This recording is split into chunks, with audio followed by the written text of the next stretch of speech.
The Thunderbirds Go to War is not about the Air Force Flight Demonstration Team. It's about a medium bomber squadron known as the Thunderbirds that goes off to North Africa and then finishes the war in southern France. So this is their story, and it has a bit of a personal note because my father was one of the members of the 34th Bomb Squadron that went to war. And this is just a quick overview of my dad's career. He did tours in World War II, Korea, Vietnam, and he arrived at the 34th Bomb Squadron right around the time a gentleman by the name of Jimmy Doolittle shows up to ask for volunteers for the Doolittle raid. And I'll talk more about this in a few seconds. Anyway, in his year of combat flying B-26s in North Africa, my dad flew 85 combat missions. So the 34th Bomb Squadron was created in 1917. It wound up in France, and it became what we would call an operational training unit or replacement air group or a fleet replacement squadron, but it's essentially a training squadron for pilots coming from the United States to transition to the fighters that they're going to fly in World War I. And then in 1923, it was redesignated the 34th Pursuit Squadron, and guess what? That was the 1932, it was designated the Thunderbirds with this logo that you see here today. And this squadron is still in the United States Air Force as the 34th Bomb Squadron. So they were equipped with fighters, and then they gave them light attack airplanes, and they gave them some medium bombers called a B-18, and then they were the first squadron to get B-25s in 1940.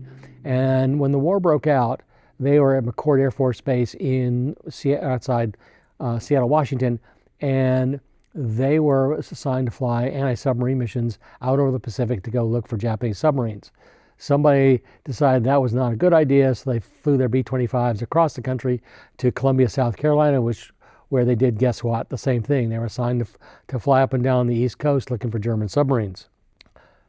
So while at Columbia and flying anti-submarine missions, a gentleman arrived in March of 1942. His name was Jimmy Doolittle, and he started asking for volunteers to fly a dangerous mission. Many of the crews that flew on the Doolittle raid came from the 34th Bomb Squadron and its sister, the 96th Bomb Squadron. And they required that you had 250 hours of pilot in command if you wanted to be the aircraft commander, or 100 hours in the B-25 if you wanted to be a co-pilot. So my dad, which had very little multi-engine time, stepped forward with all the others, but he was not selected because he had 0 time in the B-25. So the raid goes off. They take most of the airplanes came from the 34th Bomb Squadron, and so now the squadron is without airplanes. And the Air Force made the decision to re-equip the 34th Bomb Squadron with the Martin B-26, which was just starting to come off the production lines in Baltimore. Now the Martin B-26 is different as night and day from the B-25. And so what they would do is they would fly from Columbia to the Martin factory and then ferry the airplanes to Barksdale, where the squadron was now based as it transitioned to the B-26. And when they got the B-26s, they found out some interesting things. Number one, the electric controls on the propellers were problematic. They would either not control the propeller or send it to low pitch or send it to high pitch. So had all kinds of problems with those in the beginning. They also had a lot of accidents in training, some of which were caused by lack of knowledge of the airplane, but also we were just starting to learn terms like VMC, which is minimum control airspeed, and V1, V2. These are all terms that use in terms of, on takeoff and landing. So it determines when you're going to rotate the airplane, when it's going to lift off, what speed you need to have to maintain control of the airplane if, God forbid, you had to shut an engine down. Well, as it turns out, the B-26 had a minimum control airspeed of about 160 miles an hour. That's about 145 knots. So if you got below that airspeed and you were single engine, you could have problems controlling the airplane. So when they started learning these things, and the accident rate began to drop off, but by then the airplane had developed a pretty ugly reputation called the Widowmaker. Some people call it the Flying Prostitute. And there's all kinds of ugly names. Anyway, the airplanes that they got out of the factory were, I'll use the word incomplete. They didn't have top turrets. They didn't have the long-range tanks that they would eventually need to ferry the airplanes. So they flew them to Indianapolis to have the turrets put in, and then to what's now known as Offutt Air Force Base in Omaha to have the long-range tanks put in the bomb bays. So at the beginning of the war, the Army Air Corps was just buying airplanes and they're modifying them as they go. So by the time the squadron got ready to go to war, it had 3 different types or versions of the B-26. They had B-26As and Bs primarily. The Cs were just starting to come off the line, and they actually wound up as replacements later on. And the big difference between the 3 models, as you can see from this chart, is the A is a 34,000-pound airplane, and the C is a 37,000-pound airplane. Yes, the Bs and the Cs have 100 more horsepower aside, but it's still pretty much the same airplane. The crew size was the same, the fuel size was the same, or the gallons it could carry, and then the bomb load was the same. The other big difference was that the A's had 50 caliber machine guns, a single one on the tail, 2 on the top, and then 2 handheld ones, one in the nose and one in the belly in the ventral position. By the time you got to the C model, you got 10 50 caliber machine guns, 2 in the tail, 2 in the top turret, and then they put 4 package guns, or mount them, they're called package guns, alongside the fuselage just below the pilot's feet. So this is where all the weight came from, and you can see at the bottom, the A models were pretty fast at 315 miles an hour. By the time you got to a C model, its max cruising speed was almost 45, 50 knots slower, miles an hour slower. So the added weight had a huge impact on the performance of the airplane. So one of the oddities about the B-26 is when you look at the cockpit, you notice on the right side there are no rudder pedals for the co-pilot. There's no instruments for the co-pilot. There's essentially a wheel and controls for the radio, and that radio and the intercom, and that control the radios for transmitting outside the B-26 as well as obviously the intercom inside the B-26. So if you were the co-pilot and the pilot, you couldn't get the pilot out of the seat, and you're flying the airplane as a co-pilot, you couldn't use the rudders, nor could you use the brakes, because the brakes are part of the rudder pedals. You press forward on an airplane on the rudder pedals like this, and the airplane stops. And so you have one on the right and one on the left. So that was pretty interesting. And essentially my dad would tell me that when he was flying as a co-pilot, they were essentially along for the ride. And the first thing, if the pilot got wounded or incapacitated, you had to get him out of the seat, and then the co-pilot would shift over. Also, in front of the wheel, there was a plywood sheet that they would take up, and that actually let you look down into the passageway that led to the bombardier's compartment. The passageway actually started behind the co-pilots and went underneath the co-pilot's seat to the nose. So in October 1942, the squadron gets alerted that they're about to go to war, and the airplanes are still somewhat unproven. They're still having problems with the propellers, although they're getting less. And then they're sent to Omaha to have the tanks put in the bomb bays, and they were told they're going to fly over the South Atlantic to Africa, and then they didn't say where in Africa because Operation Torch was a secret at that time. So this was a route that no Army Air Corps plane or medium bomber has ever taken. Back in those days, they didn't have accurate wind forecasts. There was no such thing as satellite weather. They didn't have GPS. And so this was going to be a learning experience, and it was also going to be an experiment because, again, nobody in the Army Air Corps had done it before. So to get to the war took 11 days, and they started in Nebraska at Offutt. With the bomb A tanks, we gave them a total of internal capacity of 1,960 gallons. The airplanes and crews burned right around 50 gallons an hour per side, so roughly 100 gallons an hour. So that sounds like a lot. It sounds like it's 19 hours worth of gas, and it is, but it's still, you burn more than 50 gallons an hour when you're heavy, and it kind of inches down to that. So they took off from Omaha, flew back to Barksdale, and then spent the day, and then they flew to what's now known as Homestead Air Force Base, or what used to be Homestead Air Force Base. Spent the night, then flew down to what used to be Ramey Air Force Base on the western side of Puerto Rico. Spent the night, and then flew down to Dutch Guiana, and spent the night there. In Dutch Guiana, they had an airplane land wheels up because it couldn't get its gear down, and so now the squadrons went from 14 to 13 airplanes. What was interesting in this is they had no performance manuals. So they're actually taking logs or writing down logs of the fuel burn and the oil burn as they're going, and what power settings, RPM, mixture, we're giving them what airspeeds at what altitudes. So on this part of the leg, they were cruising somewhere between 200 and 220 miles an hour at 9,000 feet. And auto lean was a position on the mixture on the ARC 2800s. and 2200 is the RPM of the engine, and the manifold pressure of the turbo supercharged engines was 32 inches. So this is the chart that the Air Force published in March of 1943 after the squadron had been in North Africa for about 6 months. And it has a lot of detail on it. It has information on fuel flow and takeoff weights and ranges and all this kind of good stuff. They had none of this when they left Barksdale to go to North Africa.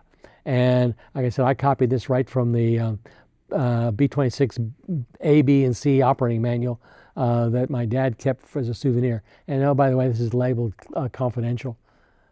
So, okay. So now they get down to Natal, Brazil. It's at the pointy end of Brazil, sticking out in the Atlantic Ocean. And the next leg is to fly to Ascension Island. And what you have is 13 crews who've never flown long distance over water. So what they did is the Navy provided a pilot from a PBY squadron to act as a lead navigator. So after going over the airplanes, they did one trip. They flew 8 hours out into the Atlantic and then flew 8 hours back, learning how to navigate over water, how to estimate drift, how to trim the airplanes, how to do what's called a scouting line. A scouting line means you have airplanes about a mile apart, line abreast, and it gives you a visual horizon of something north of 125 miles, depending on the visibility. But it allows you to see things that you wouldn't see if everybody was in a tight formation. And this becomes important when you're going to find an island like Ascension, which is 35 square miles. I'll talk more about Ascension in a second. So they did this for 2 days, and the Air Force said, go.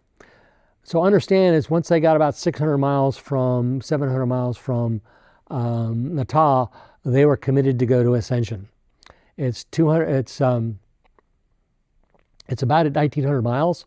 And the exciting part about this is the nearest alternate is St. Helena. It's 900 miles to the south. So if you don't find this 35 square mile island called Ascension, you're going to get wet. And they use a technique known as known error. And that means you fly a heading for a specific amount of time at a constant airspeed. And that gives you a speed over the ground. And what you do is you estimate the wind by looking down and trying to estimate your drift.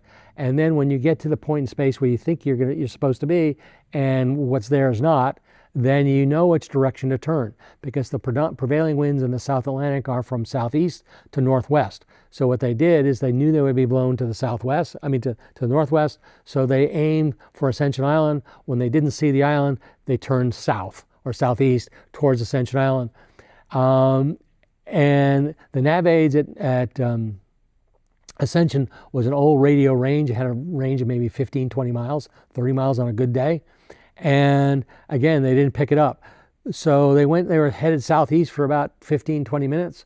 And the squadron commander was telling everybody, if we don't see it in X number of minutes, 5 minutes, we're going to get wingtip to wingtip, close formation, do a mass ditching so we all can stay together. And that's when they spotted Ascension Island. All 13 airplanes landed. My dad's airplane had the right engine shut down as it was taxiing in. They had several airplanes run out of gas on the runway, but they all made it. And oh, by the way, Ascension Island is 8 square miles, and it's a long way from any place. So back in those days, and still today, everything on Ascension Island is brought by boat or by airplane.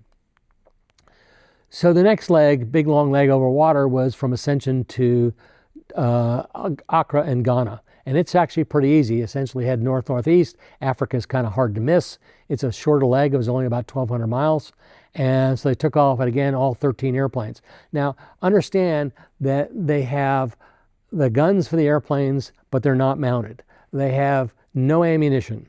And essentially the airplanes are packed for ferrying. They have their clothes and bags in the aft Bombay, and they're only flying with 4 or 5 people in each airplane. So they get to Ghana, and they land. Everybody makes it. And so the next leg is to Senegal and Dakar in Senegal. When they took off the next day for Senegal, they didn't know if the airport was controlled by the Vichy French, the Free French, or the Germans. And when they landed, thankfully the airplane was under Free French control. They landed, and everybody is happy. And there's where they mounted the guns. They spent 2 days there putting the guns on the top turret and the tail turret, mounted the nose guns for the bombardier and the ventral gun for the that stuck out the bomb bay, or not the bomb bay, the fuselage after the aft bomb bay, and they got ready to go to Casablanca. This was November 8th, 1942, and what was going on in Casablanca was, and along the North African coast, was Operation Torch.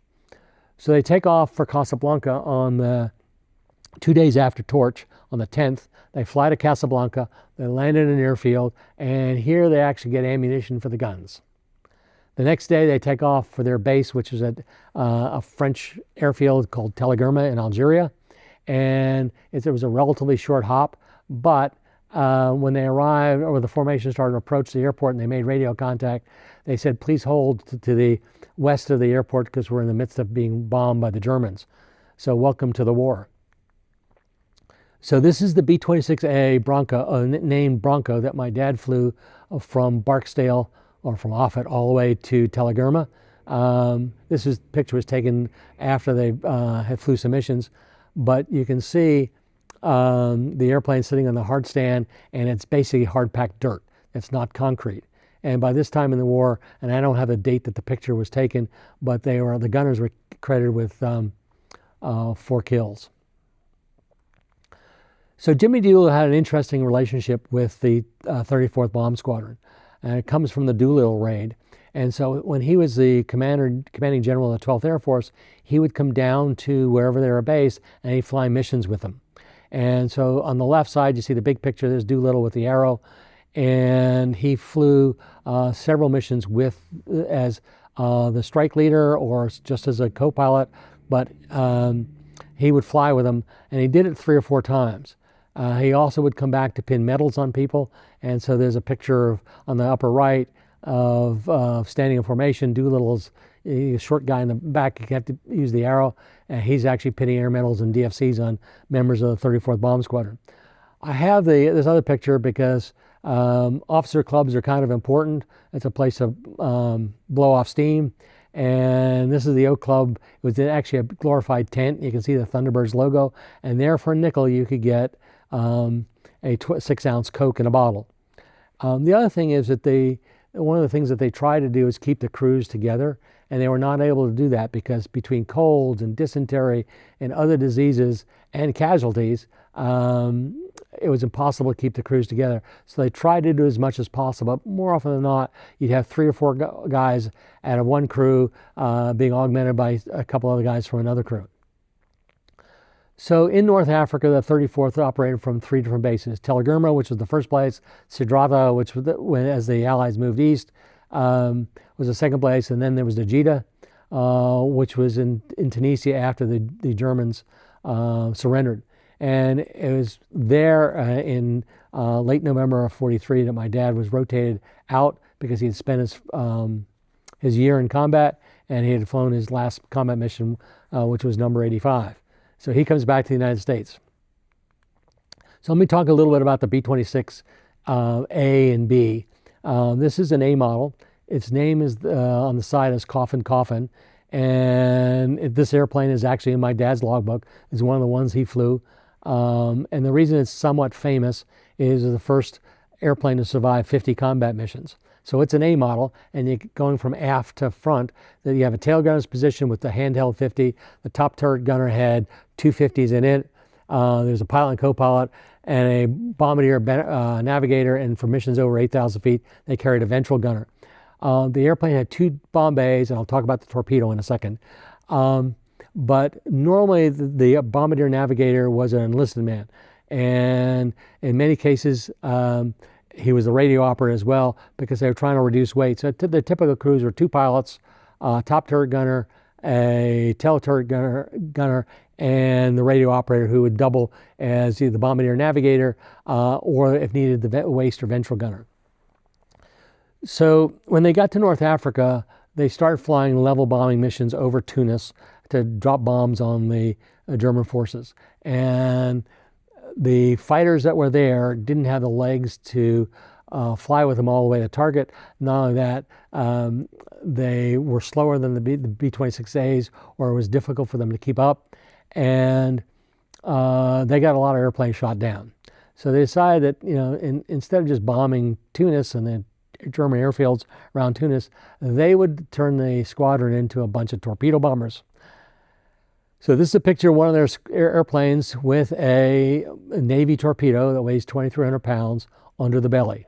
And the idea was you would attack a resupply convoy coming from Italy into Tunisia, and you drop the torpedo. Now here's one of the problems they had. And by the way, they never did any of this during their workups before they left. Was number one, the Navy wanted you to drop the torpedo somewhere below 140 miles an hour at 50 feet. The 50 feet wasn't a problem. The 140 miles an hour was a huge problem because it put the airplane below VMC. So they actually had to slow the airplane up to drop the torpedo. And they did it on 2 different missions, and they said, no, we're not going to do this anymore. So then they decided, okay, but we still want you to do the anti-shipping strike thing, so you're going to fly what we call skip bombing, which is a mission that was invented by the Brits. Essentially what you do is the airplane flies level, drops bombs, the bombs hit the water and skip, and what you're trying to do is on the second or third skip, it plows into the side of a ship. It's actually pretty accurate. It requires you to fly level, 50 to 75 feet above the water, depending on the bomb you're dropping. And what they would do is that they would aim at the ship, giving it some lead, and then they'd skid the airplane in one direction or the other. So as the bombs came out, they would actually be in a spread, and hopefully you get a hit. So this is a profile of a mission I pulled from reading a lot of the mission reports. So they take off, climb at 35 inches of manifold pressure, 2,400 RPM, 180 miles an hour, get up to about 5,000 to 8,000 feet, depending on the weather and how far they were going. They'd spot the convoy. When the convoy was spotted, the strike leader, the squadron leader, would then designate, airplane such and such, you attack this ship, that ship, whatever. So sometimes they had 2 or 3 airplanes attacking a single ship. Sometimes you picked out you're assigned to a single ship yourself. So at that point, once they started flying around and circling the convoy to come in from multiple directions, they would begin to descend. And essentially, you just push the nose down, go as fast as you can go, level off somewhere around 200 feet initially, and then you ease it down to about 75 feet. And by that time, the airplane's starting to slow up, but you're somewhere, as you get within range of the enemy ship's guns, you're doing somewhere around 280, 300 miles an hour. You drop the bombs, and then you pop up over the ship, typically on the aft side of it or the stern side of it, and then dive back down to the water. So the tail gunner in this thing essentially acted as your gentleman collecting BDA and photographs, and he also got to spray the ship with his machine guns. In the front, in the cockpit, the pilot's flying the airplane, the co-pilot's actually firing the package guns, and again in the skid, you're just strafing the enemy ship. It's a pretty effective technique, and what was interesting is that when they're doing this, that they lost far fewer airplanes doing this, which sounds awfully hairy to me, than they lost in level bombing missions. So they did this for a while, and then the Germans surrendered, and so now the targets began in preparation for Sicily, and these were all typically level bombing missions. We're flying at 10 to 12,000 feet, dropping bombs. They flew to targets in Sicily, Italy, and an island called Pantelleria, which was bombed into submission, and the Italians finally surrendered. And it was at this point in time in November 43 is that my dad gets orders to go home. So the level bombing missions were flown differently than the skip bombing missions. So this is a typical profile: climb from the same climb power to somewhere between 7,000 and 12,000 feet, depending on the level, the weather. You drive along at 35 inches and 2,400 RPM during the bomb run.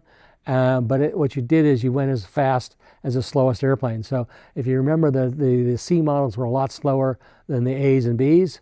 So as the C's began to replace the A's and B's, you had a mix, and so you're going generally about 50 miles an hour slower than they were when they first got to North Africa. Bomb load was pretty much the same: 4 500 pounders, or 10 250s, or 20 100-pound bombs. They rarely use the aft bomb bay in the B-26 for reasons I don't know, but I couldn't find any record of them actually carrying bombs in the bomb bay. So one of the things that was interesting is that the B-26 could take a tremendous amount of punishment. And in fact, at 0.5%, it had the lowest loss rate of any U.S. bomber flown in World War II.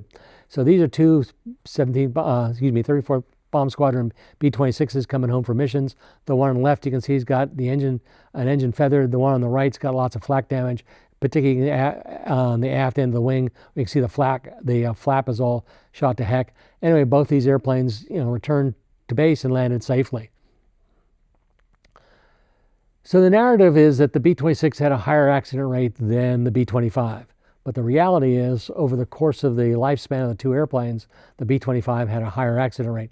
And these are the actual statistics from Air Force records as to what the accident rates were of the B-25 and the B-26.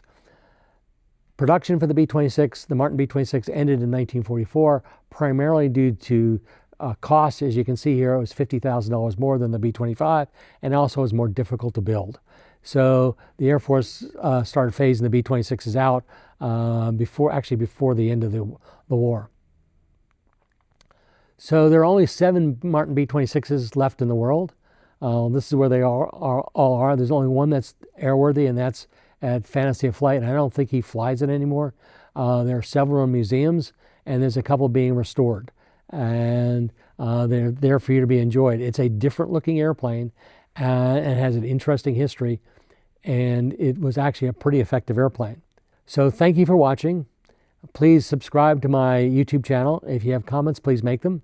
I answer every one of them that I can, and I look forward to seeing your comments and asking you to watch more of these videos.